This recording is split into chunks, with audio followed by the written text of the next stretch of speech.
Hello everyone. Thank you all for joining. Today we will be discussing about Supreme Court's order in which they have finally settled the confusion around notices under section 148 of the Income Tax Act issued after 1st April to 30th June, but in accordance with the erstwhile provisions of section 148. Sir, this is one of the biggest litigation that has ever been fought in the history of, I think, income tax. More than 90,000 notices were issued by income tax under old 148 provisions after 1st April 2021. 8 high कोर्टों ने favourable SSC के decision दे दिया था, where they categorically said that such notices are bad in law and liable to be quashed. एक दो high court ये भी कह रहे थे कि these notices are good in law, and this matter was concerning almost 90,000 cases, जिसमें से almost 9,000 अपील्स सुप्रीम कोर्ट में आने को रेडी थी, और कितनी ही अपील्स हाई कोर्टों में अभी एडजुडिकेशन के प्रोसेस में थी या फिर असेसिंग ऑफिसर के पास थी. This is I think one of the biggest litigation in taxation history ever fought between income tax department and the assessee. Sir, ये जजमेंट जो है ना, ये जजमेंट के ना, when you look at this judgment you are very much dissatisfied कि यार ये कर कैसे दिया सुप्रीम कोर्ट ने. But when you start reading it and when you read it beyond what and you when you apply your mind, when you analyze this judgment, तब आपको समझ में आता है वाह सुप्रीम कोर्ट ने तो क्या बढ़िया ऑर्डर कर दिया. तो सर उसी को हम समझना चाहेंगे, उसी को हम आज डिस्कस करेंगे और उसी के रिगार्डिंग हम डेलिबरेट करेंगे. तो before before before I come to the judgment, मैं बहुत ब्रीफली कंट्रोवर्सी समझा देता हूँ. वैसे इस पे मेरी एक पुरानी वीडियो भी है जिसका लिंक मैं नीचे शेयर कर दूंगा, बट स्टिल मैं एक बार बहुत ब्रीफली बता देता हूँ. Section 148 of the income tax act finance act 2021 से अमेंड हो गया. 148 ए के प्रोविजंस आ गए उसके अंदर, और सेफ गार्ड्स आ गए, और कुछ नए चेक्स एंड बैलेंसेस आ गए. मैं उसकी आज डिटेलिंग में नहीं जाऊंगा क्योंकि वो आज का मुद्दा नहीं है.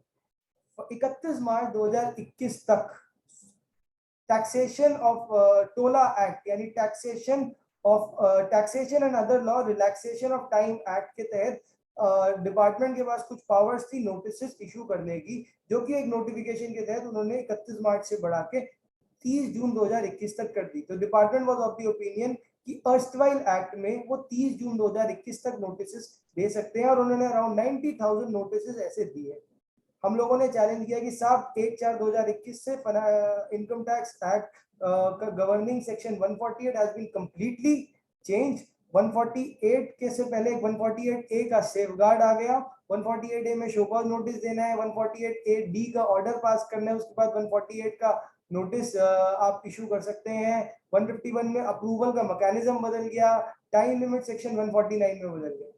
इसमें मेरी बहुत डिटेल वीडियोस है जो मैं आपके साथ लिंक में शेयर कर दूंगा, and you can go through them, but very briefly मैं इनके बारे में जब इनका रेलेवेंस आएगा मैं बताऊंगा.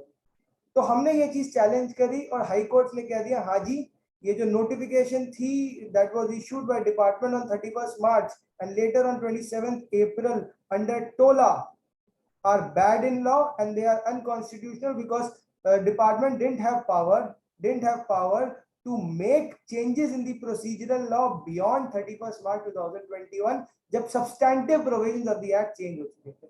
ये बहुत ब्रीफली मैंने आपको एक्सप्लेन करा है हुआ गया. फिर इसके बाद डिपार्टमेंट क्या कहते हैं हाई कोर्ट ने नोटिस सारे क्वाश करने शुरू कर दिए. ओवरवेलमिंगली ऑलमोस्ट सारे हाई कोर्टों ने एक्सेप्ट कर लिया था ये पोजीशन को, एंड सुप्रीम कोर्ट में भी ये मैटर चला गया. जब सुप्रीम कोर्ट में मैटर गया तो सुप्रीम कोर्ट ने इसको एक नए नजरिए से देखा. उन्होंने ये देखा कि मैं अब आपको सुप्रीम कोर्ट का ऑर्डर साथ में रीड ही करवाऊंगा so that we can be on the same page. Supreme court ने अपने ऑर्डर में पैरा, आई थिंक मेरी स्क्रीन शेयर हो चुकी है, पैरा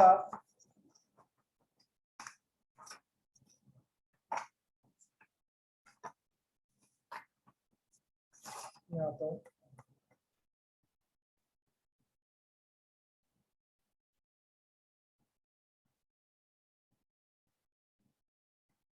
जी. सुप्रीम कोर्ट ने सबसे पहले तो ये ऑब्जर्व किया, despite substitution of section 147 to 151 of the income tax act 1961 by Finance Act 2021 coming into force, revenue issued approximately 90,000 reassessment notices to the respective assessees under the erstwhile provisions of section 148.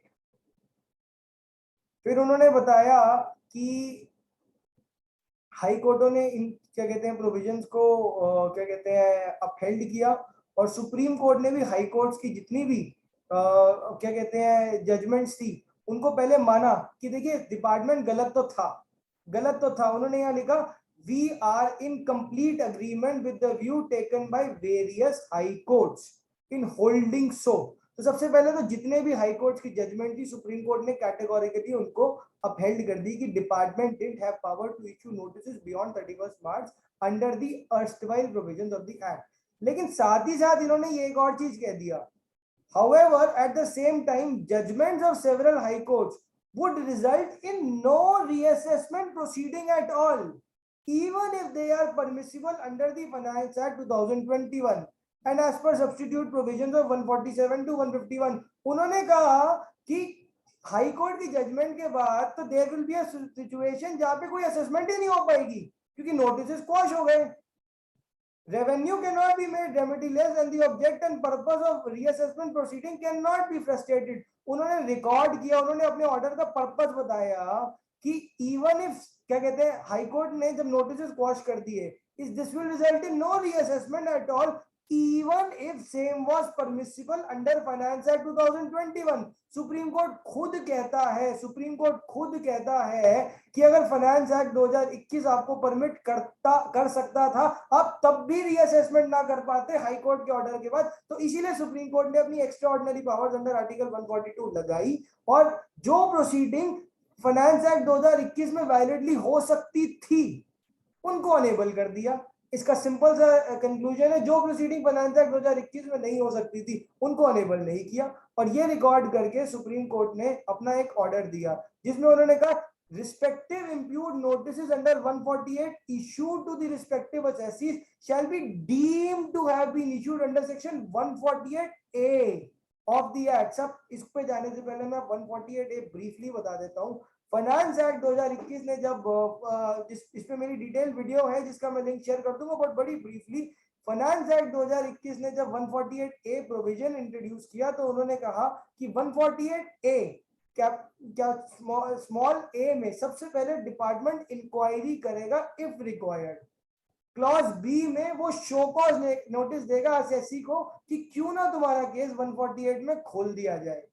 उसके बाद assessee के पास power, assessee के पास time limit prescribe की गई 7 दिन से लेकर 30 days which can be extended कि आप इसके अंदर अपना रिप्लाई दीजिए and build out a case why क्या कहते हैं your case should not be reopened. And based on that, after considering your reply, section 148A capital small d लाया गया जिसमें assessing officer will pass the order under section 148A small d wherein he will justify that reassessment opening of case under 148 is warranted because there is income chargeable to tax as that is escaped assessment, or he has to give a proper order।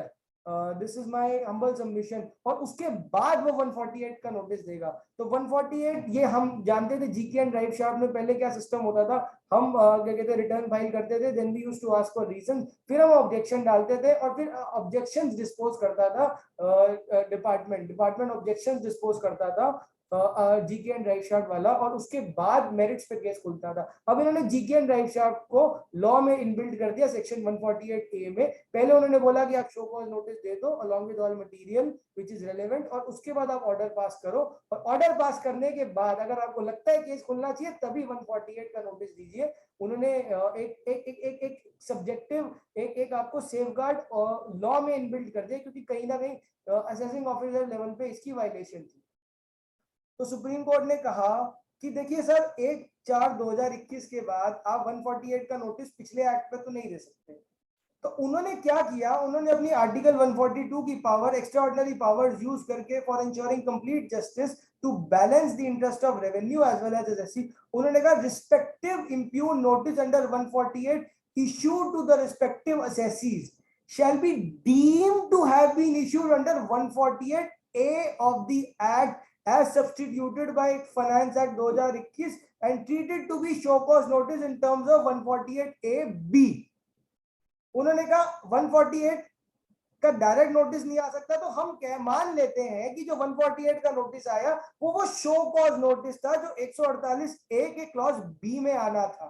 अब साहब show cause notice में तो कारण भी बताना पड़ता है कि why you want to make an assessment on me, why you want to make show cause notice has to be speaking, it has to mention what were the material on the basis of which income is suggested to have escaped assessment, income chargeable to tax have escaped assessment। अब notice 148 में तो लिखा नहीं था, तो इसके लिए उन्होंने कह दिया respective assessing officer shell with in 30 days from today, यानी 4 मार्च से provide to assessees information and material relied upon by the revenue so that assessee can reply to the notices within 2 weeks। तो उन्होंने क्लियरली कह दिया कि देखिए 148 का notice जब 148B में हम डीमिंग कर लेते हैं तो वो जो मटेरियल 148A(b) के नोटिस के साथ आना था वो आप 30 दिन के अंदर देंगे, 4 मई से जिस दिन से ऑर्डर आया है। और असेसी को भी कह दिया कि आपके पास रिप्लाई करने के लिए 14 दिन है।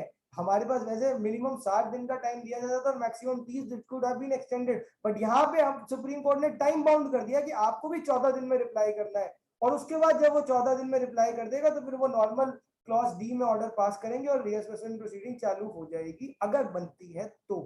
फिर उन्होंने कहा कि requirement of conducting any inquiry with prior approval of specified authority under 148A be dispensed with as a one time measure vis-a-vis notice under section 148 which have been issued under 148 of the unamended act from 1/4/21 till date। उन्होंने कहा देखिए 148A में सबसे पहले मैंने आपको बताया clause A कहता है कि आपको इंक्वायरी करनी है इफ रिक्वायर्ड। उन्होंने कहा अब देखिए यहाँ पे 148 का नोटिस तो इश्यू हो चुका है, तो अब इंक्वायरी पहले जाके कैसे करेंगे, घड़ी को वापस थोड़ी घुमा के वहां पे इंक्वायरी की जा सकती है। तो उन्होंने कहा as a one time measure, as a one time measure में जो इंक्वायरी करने का प्रोसेस है I am dispensing away with it and आपको 148A क्लॉज ए की इंक्वायरी नहीं करनी बिकॉज ऑफ उन्होंने माना कि there was genuine bona fide error on part of department in understanding the provisions of law. But देखिए मैं उस पॉइंट से अग्री नहीं करता with all due respect to the honourable supreme court, क्योंकि tax laws have to be understood understood in a strict manner। Department cannot argue कि भैया हमारी समझ में प्रोविजन नहीं आया। सब आप लिखते हैं, आप ड्राफ्ट करते हैं, आपका tax policy litigation wing budget में अमेंडमेंट कराता है, और अगर आप ही को समझ में नहीं आएगा तो किसको समझ में आएगा। तो यू कांट, हम जैसे कहते हैं ना ignorance of law is no excuse, तो वो डिपार्टमेंट के लिए भी लगना चाहिए। बट ठीक है, सुप्रीम कोर्ट ने फॉर बैलेंसिंग पावर आर्टिकल 142 में एक ऑर्डर दे दिया, तो I am not I can't go against the mandate of Supreme Court because this is now the law of the land। तो उन्होंने 148A के उसको इंक्वायरी को एक वन टाइम मेजर में डिस्पेंस कर दिया। फिर उन्होंने कहा assessing officer shall thereafter pass an order in terms of 148A(d) after following due procedure as required under 148A(b) in respect of each of the concerned assessee. मतलब आप order pass कीजिए। और सबसे इंपॉर्टेंट क्लॉज जो है वो clause 4 है, जो कहता है all defences which may be available to the assessee under section 149 and or which may be available under Finance Act 21 and in law whatever rights are available to the AO under Finance Act 21 are kept open or shall continue to be available। उन्होंने कह दिया कि section 149 और कोई और provision में आपको कोई भी डिफेंस मिलता था अंडर फाइनेंस एक्ट 21 या फिर असेसिंग ऑफिसर के पास जो पावर आई अंडर फाइनेंस एक्ट 21 आपको मिलती रहेगी। सुप्रीम कोर्ट ने क्लियरली कह दिया कि जब आप इस लॉ को आगे इंटरप्रेट करेंगे तो आपको फाइनेंस एक्ट 21 के पावर्स, फाइनेंस एक्ट 21 के राइट, फाइनेंस एक्ट 21 की ऑब्लिगेशन, फाइनेंस एक्ट 21 की ड्यूटीज देखनी है, और टाइम लिमिट भी सेक्शन 149 ऑफ फाइनेंस एक्ट 21 से ही चलेगी। और उन्होंने कह दिया प्रेजेंट ऑर्डर शैल सब्स्टिट्यूट और modify respective judgements and orders passed by respective high court quashing similar notices. उन्होंने कहा present order shall substitute the respective orders of the honourable high court, जिन्होंने इसको नीचे बाद में क्लैरिफाई भी किया। मैं ये पॉइंट आपको इसलिए पढ़ा रहा हूँ क्योंकि ये पॉइंट मैं जब आगे डिस्कशन करूंगा तो वो बड़ा रेलेवेंट है। Imputed common judgments and orders passed by High Court of Allahabad and similar judgments and orders passed by various high courts, more particularly respective judgments and orders passed by various high courts particulars of which are mentioned here and now, shall stand modified substituted to the aforesaid extent only. इन्होंने जो ऊपर 4-5 चीजें लिख दी, these orders जिन्होंने quash कर दिया था या क्वाश नहीं कर दिया था, कुछ और भी अगर उन्होंने जजमेंट दिया, they shall stand modified and substituted to the aforesaid extent only. अगर हाई कोर्ट के ऑर्डर में कुछ भी लिखा था तो to the extent specified here in above, जो उन्होंने 4 चीजें लिखी कि 148 will be deemed to be 148 A clause B का नोटिस, उसके बाद ये आपको प्रोसीजर करना है, 30 दिन का प्रोसेस है, एओ के पास टाइम है, 14 दिन का प्रोसेस है, एसएससी के पास टाइम है, उसके बाद ऑर्डर और डिस्पेंसिंग, ये जो मैंने 5 चीजें लिखी है, to this extent only, to this extent only order of high court shall stand modified. अब सर इसको टू दी एक्सटेंट ऑनलाइन को बहुत ध्यान से याद रखिएगा, क्योंकि मैं आगे इसके ऊपर पूरा लॉ बनाऊंगा। तो सिंपल सा सुप्रीम कोर्ट ने 4 बातें लिख दी कि 148 का जो नोटिस आया था, it will be deemed to be notice under section 148 A clause B. दूसरी चीज उन्होंने लिख दी कि 148 ए क्लॉज ए की इंक्वायरी को हम वन टाइम मेजर में डिस्पेंस विद करते हैं। तीसरा लिख दिया कि असेसिंग ऑफिसर को 30 दिन में मुझे रिलाइड अपॉन डॉक्यूमेंट देने हैं। चौथा लिख दिया कि मुझे उसके मिलने के 14 दिन के अंदर अपना रिप्लाई देना है, 2 वीक्स के अंदर रिप्लाई देना है। और पांचवा लिख दिया कि ये assessing officer will then apply 148 A के जो नॉर्मल प्रोविजंस है ऑर्डर पास करेगा, और अगर बनता होगा तो 148 का नोटिस देगा। तो सर ये बहुत आई थिंक एक वेल रीजन्ड और बैलेंस्ड ऑर्डर है। पहली बारी पढ़ोगे तो लगेगा कि एसएससी के अगेंस्ट है, दूसरी बारी पढ़ोगे तो समझ आना शुरू होगा, और तीसरी बारी पढ़ोगे तो सर मजा आना शुरू होगा, बिकॉज दिस इज अगर अगर अगर जो हाई कोर्ट्स ने कहा है रफली वो सारी चीजें सुप्रीम कोर्ट ने अपहोल्ड कर दी अपने तरीके से, balancing the powers of both revenue as well as assessee. अब सबसे पहला क्वेश्चन आता है कि लोग पूछते हैं कि अब क्या हमारे को नोटिस कौन कौन से साल के आए थे? सर 13 प्रिडोमिनेंटली जो मैं समझा हूं और जो मैंने पढ़ा है, जो मैंने देखा है और जो मैंने समझा है, हमें नोटिस 4 सालों के आए थे, 13-14 एवाई 14-15 एवाई 15-16 एवाई 16-17 एंड एवाई 17-18, 5 सालों के आए थे। Sorry 13-14 14-15 15-16 16-17 and 17-18। तो सर सेक्शन एवाई 13-14 एंड एवाई 14-14 हम एक एक करके डिस्कस करेंगे। एवाई 13-14 एंड एवाई 14-15 के जो नोटिस थे वो सर फिर से नहीं खुल सकते। उन्होंने कह दिया कि whatever defences are available under section 149 shall continue to be available. Finance act 2021 में जब 149 आया था, उसका फर्स्ट प्रोवाइजो कहता था कि 1/4/2021 को जो आप केस नहीं खोल सकते वो आप नहीं खोल पाओगे। आगे 148 ए को यूज करके अमेंडेड फाइनेंस एक्ट 21 को यूज करके, तो 1/4/2021 को एवाई 13-14 और AY 14-15 were time board, AY 13-14 और AY 14-15 were time barred, and accordingly section 149 के फर्स्ट प्रोवाइजो के अकॉर्डिंगली 13-14 और 14-15 के केसेस नहीं खुल सकते। और जब उनके केस नहीं खुल सकते तो जितने भी हाई कोर्ट के ऑर्डर्स है, जितने भी 148 इश्यू हुए थे आफ्टर 1 अप्रैल टिल 30 जून, जो 13-14 और 14-15 पर रिलेट करते हैं, वो सारे रीओपन नहीं हो सकते, वो सारे रीओपन नहीं हो सकते, वो सारे के सारे आपके क्वॉश हो गए। सुप्रीम कोर्ट ने 13-14 14-15 को बिल्कुल टच नहीं किया। सुप्रीम कोर्ट ने कहा कि जो खुल सकते थे बिकॉज ऑफ हाई कोर्ट का ऑर्डर वो भी नहीं खुल पाएंगे शायद, तो उन्होंने उसी को एनेबलिंग किया। अब खुल कौन से सकते थे? 15-16 16-17 17-18 और उसके ईयर ऑनवर्ड्स, बट हमारे लिए आज 15-16 16-17 एंड 17-18 रेलेवेंट है।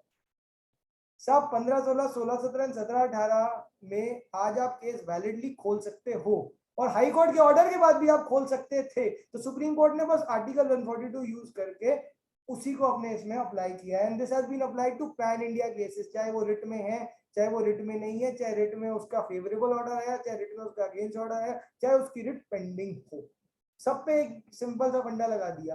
अब 149 क्या कहता है सर? जब मैं 148 एक ही, अगर आप मेरी वीडियो देखेंगे तो मैंने बहुत डिटेल में लिया है, बट अभी मैं बहुत सिंपल सा बता देता हूँ कि 149 में टाइम लिमिट दी गई है, up to 3 assessment years AO बिना किसी क्वांटम के खोल सकता है, and up to 10 assessment year AO can reopen case only if income chargeable to tax has escaped assessment exceeding 50 lakh and such income is represented by asset. So income must be represented by asset income, and this amount should be greater than 50। मतलब अगर कोई expense income is represented by an expense, मान लीजिए मैं 80 लाख रुपए का खर्चा कर आ गया तो 50 लाख से तो ज्यादा है, लेकिन it is not represented by an asset, तो income can not be chargeable to tax under assessment as per section 149। 149 का नोटिस इशू नहीं हो सकता। ये फाइनेंस एक्ट 22 से अमेंड हो गया था और उसमें असेट के साथ इन्होंने एंट्रीज और एक्सपेंसेस को भी इंक्लूड कर लिया, बट वो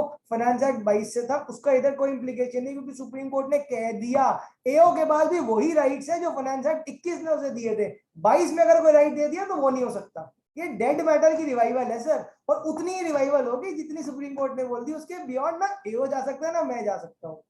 तो 14, 15, 15, 16, 16, 17 का केस असेसिंग ऑफिसर सिर्फ तब खोल सकता है, ये 3 केस तब ही खोल सकता है अगर income chargeable to tax was exceeding assessment exceeding 50 lakh rupees and it was represented by an asset. तो यानी 50 लाख से छोटे cases and those cases which are not represented by the asset, वो ब्लैंकेटली सुप्रीम कोर्ट ने आपको सेट असाइड करवा दी है।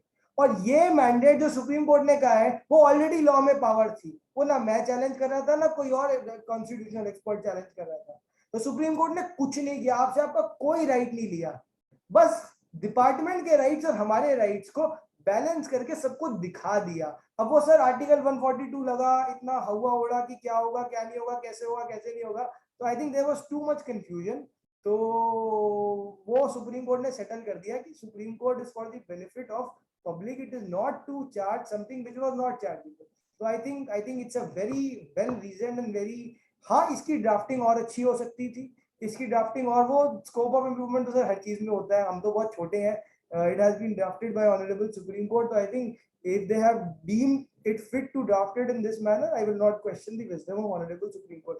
एक छोटा सा क्वेश्चन मुझसे हर कोई पूछता है कि साहब टैक्सेशन ऑर्डिनेंस जो टोला आई थी, टोला में टाइम 1/4/21 से लेके 30 जून 21 तक 149 का टाइम एक्सटेंड कर दिया था, तो 1/4/21 को शायद 13, 14, 14, 15 का खोलने की भी पावर आ गई। सर मैं इस चीज से बिल्कुल अग्री नहीं करता। मैंने जैसे आपको बताया था, मैंने आपको जब बताया था, तो मैंने आपको, अभी मैं फिर से आपको दिखाऊंगा।